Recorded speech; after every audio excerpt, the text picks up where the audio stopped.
犯人はお前だ。 I personally feel like the criteria for enjoying a game shouldn't have to include having played the other games in a franchise. I actually hate when people say that, like, oh, you wouldn't like this game, you didn't play the original game that came out in 2001. I mean, yeah, I wasn't born. I just don't like it. To me, it's just an excuse that like diehard fans make to protect their beloved franchise despite the game not being good. But anyways, I was really hoping the game Like a Dragon Ishin would not fall under that category. The game is a spin-off of the popular Yakuza series, which for whatever reason I could never get into. I never played a single Yakuza game. I could not tell you why. I don't know. When I heard this game coming out, it piqued my interest. And as a side note, the game originally released in 2014, and like I said, this is the remastered version. Anyways, I was afraid that upon reviewing the game, I would feel like I was missing something, or I was afraid I wouldn't enjoy the play style. And when reviewing games from a popular franchise, people often get upset when people dislike a game and chop it down to not understanding because you didn't play the other games. However, this wasn't the case at all. At first, I wasn't completely convinced that I enjoyed the game. Like the first 5 hours of gameplay, I was kind of like, I don't know. I feel like I probably needed to play the other games to understand. But after that 5 hours, I fell in love and I was completely obsessed with the game. I could not put it down. I don't want to get too ahead of myself. I will be touching on a lot of subjects in this review. But before I get into the review, I do want to say how grateful I am for the views that the last video got. Don't know where that came from. I don't know where that came from. It was so random. I woke up one day and I was like, whoa. I don't even know double subscribers I had when I uploaded that video. I mean, it was unexpected and it definitely made me very happy to see. But yeah, I'm just glad that you guys enjoyed the videos and are looking forward to seeing more. So be sure to sit back and relax because this is probably going to be one of the longer reviews. Just a little warning. Also, I do apologize for any mispronunciations. See, there you go. I apologize for any mispronunciations that I will absolutely make and probably already have, so good. Like a Dragon Ishin takes place during Japan in the 1860s, also known as the Bakumatsu era. You are playing the game as Sakamoto Ryoma, who is a low-class samurai from Tosa. The game begins after he's returned from his training in Edo and meets up with both his father, Yoshida Toyo, who is also the Tosa domain magistrate, and his brother, Takechi Hanpeta, leader of the Tosa Loyalist Party, an anti-government organization that has the overarching goal of getting rid of the troublesome class system that is currently taking place in Japan during this era. The three later meet up in Kokichi Castle and discuss the party's further plans of action when out of nowhere a masked man kills Ryoma's father and escapes, not after completely whooping both Ryoma and his brother in battle with a technique that we later learned to be known as Rishin. Like, he thoroughly kicked both of their collective ass. Like, it was kind of bad and just ran off into the night. But being seen at the scene of the crime, Ryoma is accused of the murder of his father and becomes a wanted man and is forced to escape to Kyo and live in secrecy, creating the alias Saito Hajime.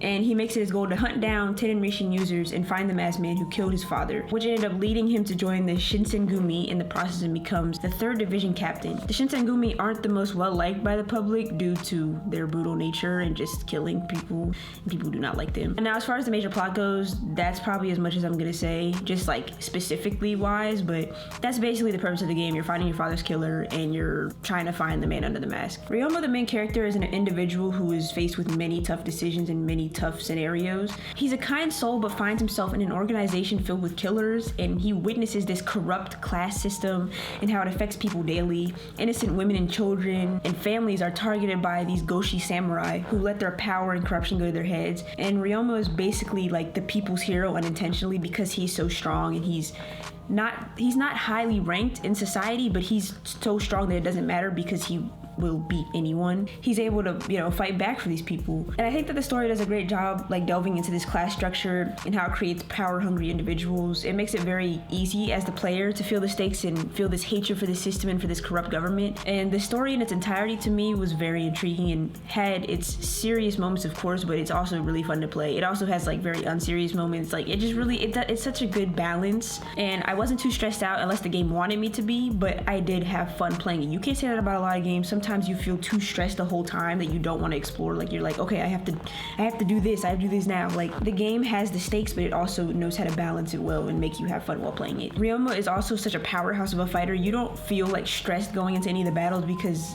you know he'll mess somebody up like easily. And the game is also very dialogue heavy, which I have no issue with. The voice actors are great, as well as the cutscenes. You feel whatever emotion is intended. My only issue is the non-cutscene dialogue. I don't know if that makes sense, but like the cinematic dialogue cutscenes.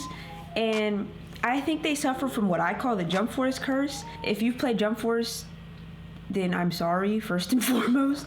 But I personally, ever since I played Jump Force, which was the most disappointing game in my entire life, I've always been very wary of Unreal Engine, just because the dialogue cutscenes always look really robotic and just bad. The characters have no emotion, no expressions. They can literally be cussing each other out or yelling, and then like they do that turn, the Unreal Engine turn, and then they just sashay off into the sunset. Like, it's weird. I don't know what it is. Maybe it's just me, but I don't know. I think maybe it's a trauma response from Jump Force. I just personally don't like Unreal Engine for those reasons specifically. It looks great, but the cutscenes do not. But anyways, the story I enjoyed a lot. I couldn't put the game down, and the only thing stopping me from continuing the story was the side content, which I will touch on later. Obviously, if you know me, I love side content. But the characters are really likable. The story is well paced, and other than the awkward dialogue scenes, I'd say the story itself is 8 out of 10 easily.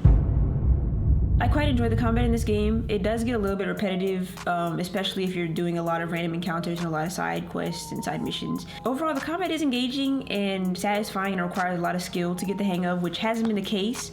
In a lot of the recent games I've played, there's a level of precision and awareness that you need to pull off some of the boss enemies and some of the combos and finishers and dodging. Obviously, unless you use the gunman style, which is just shooting. So if that's what you use primarily, you probably aren't having the same level of issues, or you probably aren't struggling the same amount. In total, there are 4 styles: the gunman, the brawler, the swordsman, and the wild dancer. Each has its own benefits in like pros and cons. My personal favorites are the wild dancer and the swordsman, but the swordsman is what I use the most. But like I said, each style has its own benefits and disadvantages. For starters, the brawler style, which is just hand-to-hand combat, is far weaker than all of the other styles, but is the quickest when it comes to strike speed and dodging speed. But that style doesn't allow for blocking and parrying weapons. And like I said, it has the weakest power by far. I tend to never use this style unless I'm forced to. It's not, for me, not my play style specifically. Next, the gunman style, which is basically just shooting a revolver, and it allows for range combat and does a pretty decent amount of damage, honestly.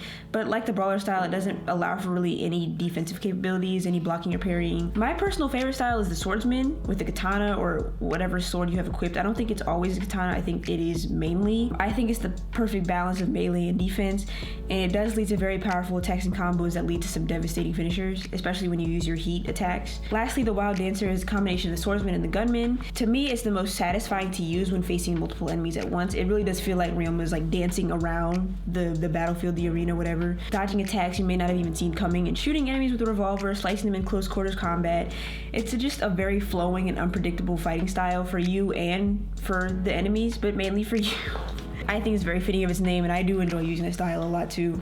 With these 4 styles, there's 4 separate skill trees, or skill circles, I guess. The skill tree allows you to unlock new skills, obviously, as well as boost your basic stats like strength, health, and all that good stuff. These can be unlocked with different orbs corresponding to the 4 skills. Each orb can be used to upgrade a specific tree.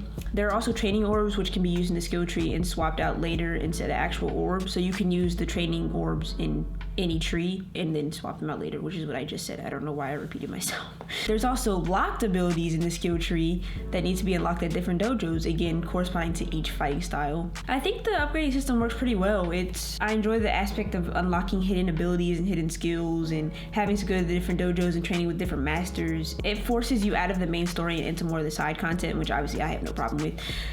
It isn't a requirement to find these locations and masters, but it's an added bonus, and some of the unlockable skills are really fun and really interesting to use in battle, and are some of my personal favorites. I also like the idea of having different skill trees for different styles, so I'm not forced to upgrade the brawler tree since I don't use the brawler style, and I can use my training orbs on the swordsman, the wild dancer, and the gunman. I'm not sure if it's just me, but the brawler style just seems pretty useless. I don't want to say useless, but I just don't use it.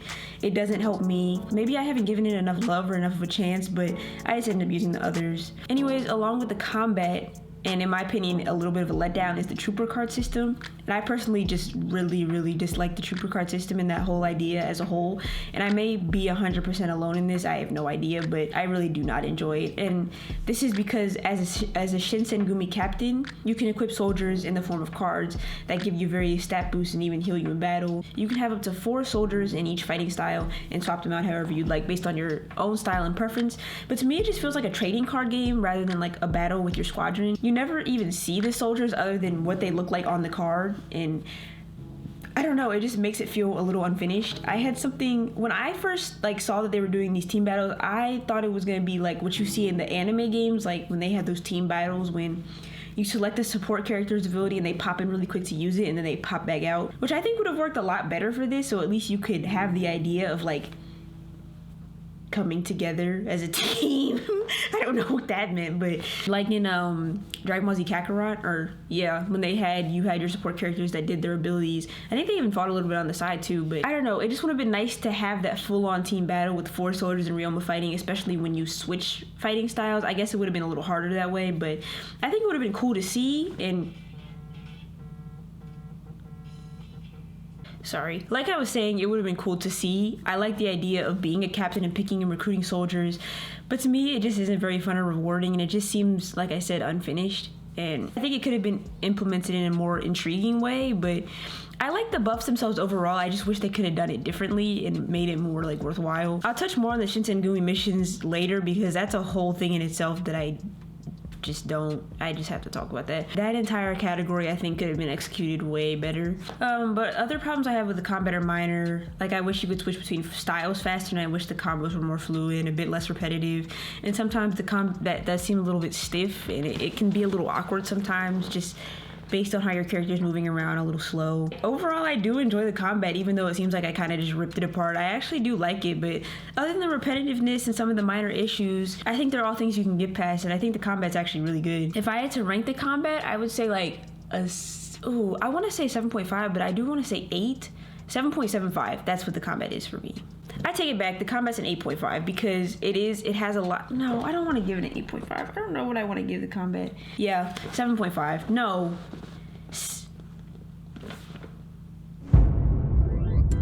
I'm changing my mind. It gets an 8.25 out of 10. That's what it gets. That's the final verdict. Maybe it's not. I'm really thinking hard about this. I've been sitting here for like 7 minutes.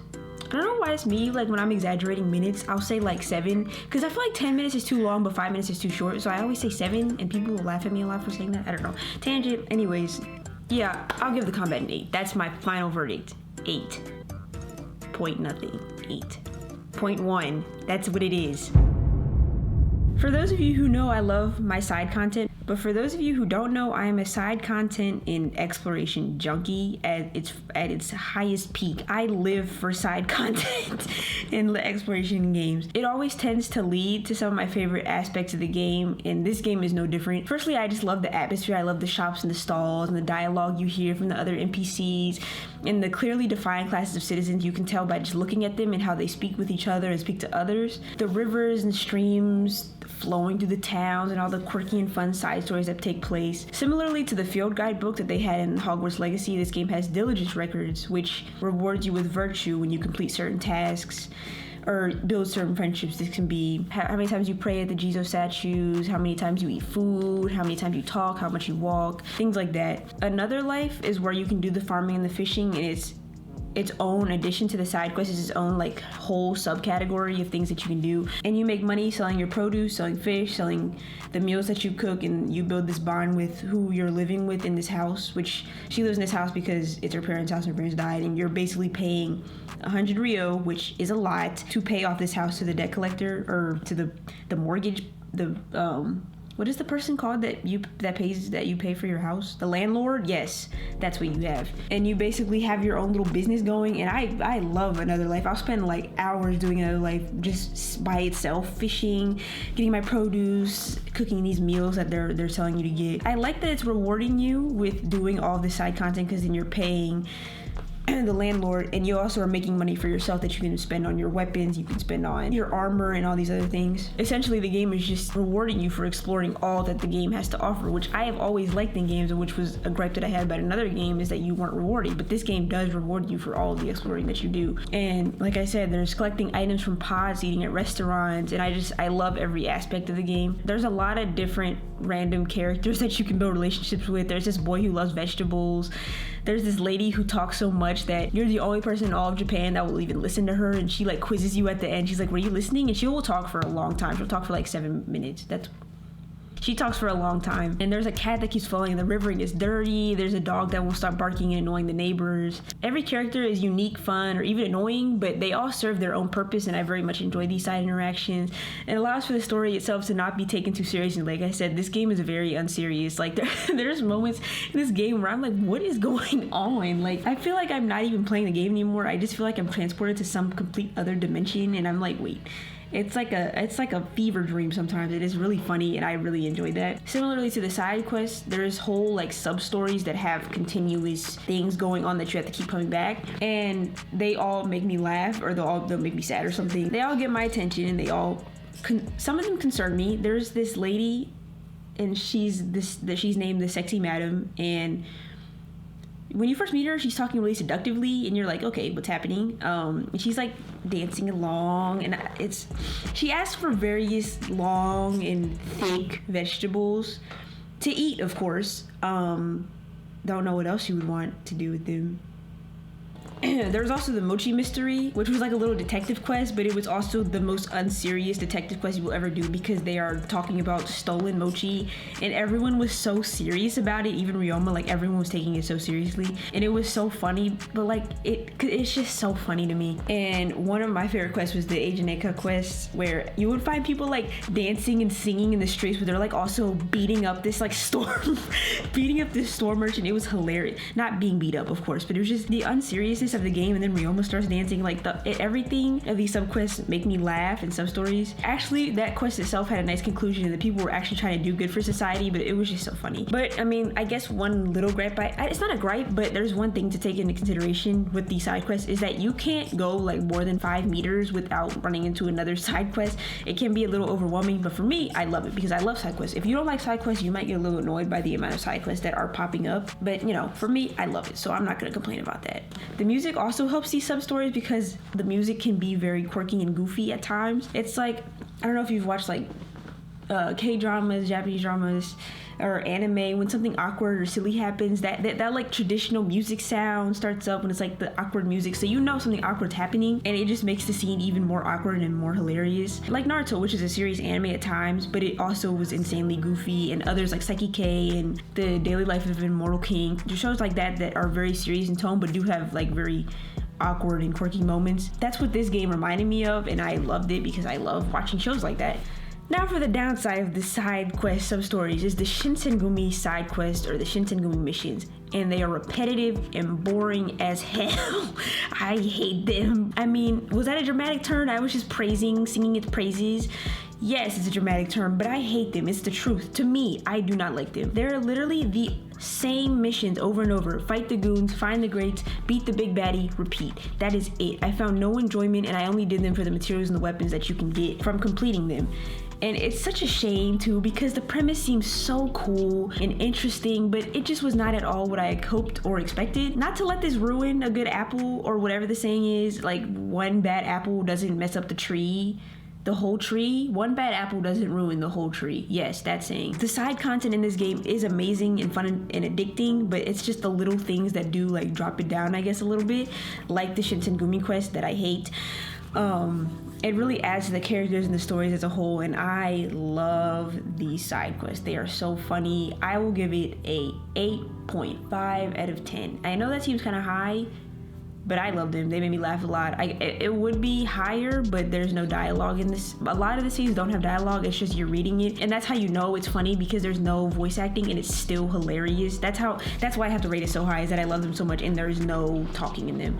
For me personally, I'm not speaking for the whole demographic of the world, you know? I'm just here making a little video who am I to say anything, you know? Like, who am I to be the sayer of all things, you know? But in the end, this game makes me regret not playing the other Yakuza games in the series, and if this game is any indication of how that series ends, I will 100% miss not playing them, and I 100% will play them. And I think that's what games like this should be like I was saying in the beginning. You shouldn't have to play the other games in a series to enjoy the game.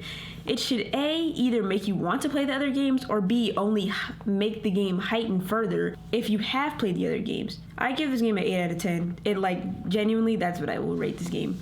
I would rate it higher, but if it wasn't for those small gripes that I say are small, but in the end of the day, they do kind of bug me a little bit, so it does bring it down a lot more than I guess I would have, I guess, to be expected. But something about this game just really worked for me. I don't know what it was. It addicted me. It caught me. It grabbed me. I don't know what. And of course, this is my opinion. If anyone disagrees, I'd love to hear why. If you agree, I'd love to hear why. And you know, I do want to say that I thank you for the support that I've been getting in these videos lately. I do have a lot of fun making them. This one I put a little bit more work into. I did a lot more scripting. I wrote a lot of notes down while I was playing the game, which I normally do after, but this one I wanted to do while I was playing that game so I could get a little more detail into the review and have more of a concrete opinion, so it's not just me rambling. It's not just me rambling and going off script. Even though I do go off script, I still go off the script all the time. You know, I think that's a bad habit. I don't know if it's a bad habit. Sometimes I ramble, sometimes I don't. Whatever.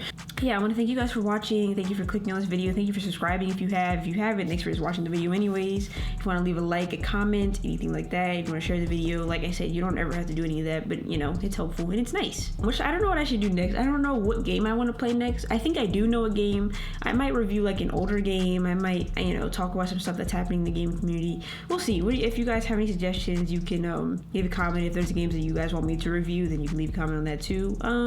But thank you, and I will see you in the next video, whatever that is, whenever that is. Bye.